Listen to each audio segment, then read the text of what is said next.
બોન ઉભી રે.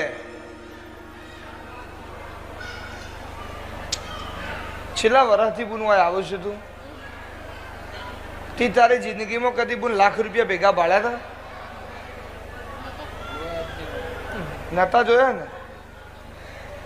ઓના ઘેર હું ચેહર જેટલો ઓના ઉપરનો નળિયો તૂટી ગયેલો હતો અને ઉપર ફોટિયું મારેલું હતું જેથી વરસાદનું પાણી ના આવે. બોન સાચું ને?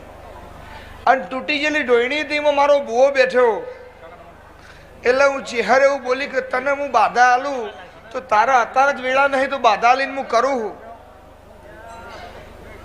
હા એ દાડો હું ચેહર એવું બોલી જા આજથી 2 મહિના 11 દાડા પૂરા થઈને પેલા જગતમાંથી રૂપિયા લાવું તો મારું નમ્ર બારીની માતા નહીં. કેટલા લાવી બોન? 10 લાખ રૂપિયા. એટલે બોન એવું બોલી કે મેં મારી જિંદગીમાં લાખ રૂપિયા કદી બોન ચેહરમાં ભેગા ભાડે પરિસ્થિતિ એવી હતી.